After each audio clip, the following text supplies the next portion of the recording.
G'day everybody, my name is Elliot Waters and you're listening to the Dysregulated podcast. As always, thank you for tuning in. So just a quick little update on how the whole withdrawal tapering thing's going. So as of last night, that was my first night of no lamotrigine. So I've gone from 200 to 100, back up to 150 because I had really bad side effects, brain zaps, then back to 100, then back to 50, and now 0. So the test will be, I'm thinking, 2 or 3 days ahead, and we'll see if there's any side effects of the tapering, if there's any of those brain zaps again, because it can be very difficult often when you're at the really low dosages to then jump to 0, even though there's not that much of a difference. I don't know, neurochemically there must be, because there can be some terrible side effects, which is what I was having earlier on in this sort of process because I tapered too quickly and I made that jump when I probably wasn't ready to make the jump. So, but anyway, one down, lamotrigine, the mood stabilizer. Now, don't think for a second that I'm saying lamotrigine's rubbish or anything like that. It is a great medication, and I was the one that wanted to go on it because I've read the research. It's good stuff. But for me, it appears, along with all the 50 billion other medications that I'm on, maybe lamotrigine wasn't doing much of the heavy lifting. So it's good that I can identify that and then do something about it. So lamotrigine is gone, but I'm definitely not saying it's a bad medication at all. But for me, it just didn't seem to be doing the heavy lifting. So because that's one thing I was concerned about, the physical brain zaps and all that, I sort of thought that might happen. I didn't think it would happen with lamotrigine, so there you go. But, I was sort of prepared for that.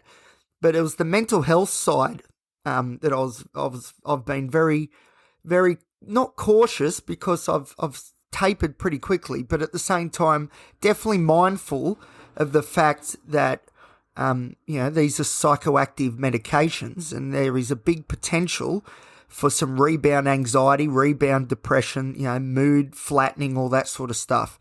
And there hasn't been a huge change or shift in my mood that I can perceive.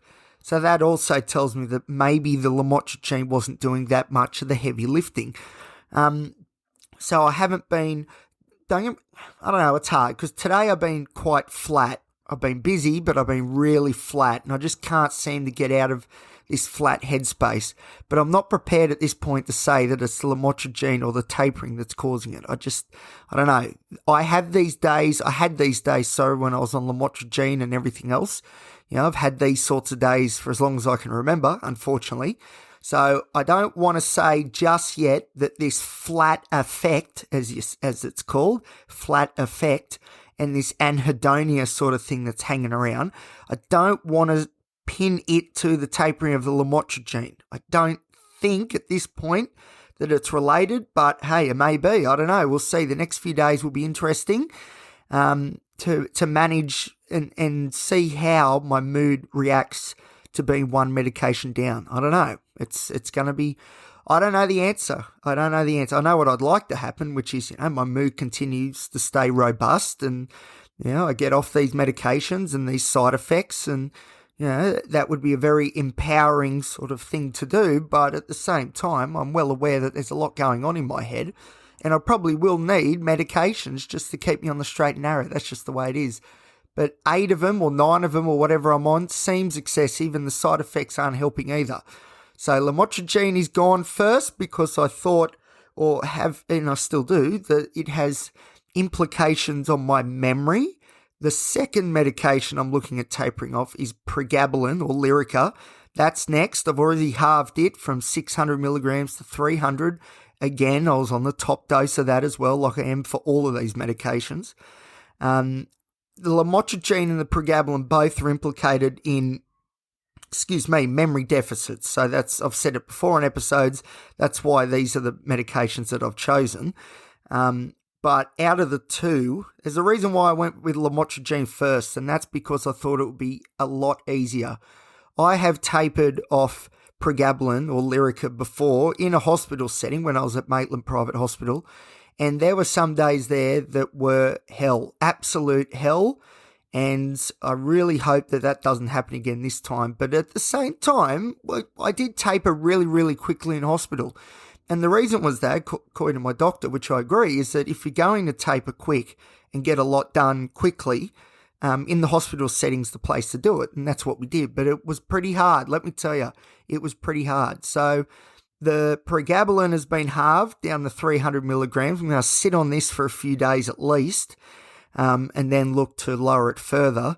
But again, I don't really know how I'm going to react. I'm assuming the worst, of course, because that's what I do.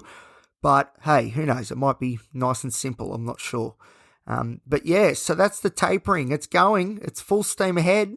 And if we want to broaden the scope of my tapering, there's still no alcohol, almost to 6 months, still no alcohol, and still no vape. And I'll tell you, I've almost bought a vape today, but I don't know. I just keep driving past and not going in, which is great because I don't know. These vapes, they're hard to get off. And it's been like a month, I think, I haven't been using them, and I still get daily cravings for sure. And I was very, very close earlier today to succumbing to the cravings. But thankfully I didn't, because I'd never bloody forgive myself if I did. So there you go. Lamotrigine's gone. Pregabalin's next. Still no vaping and still no drinking either. Thank you, Carver, for changing my life. More on that later. All right. Thank you, everybody. Just a nice little quick one. I'll see you soon here on the Dysregulated podcast.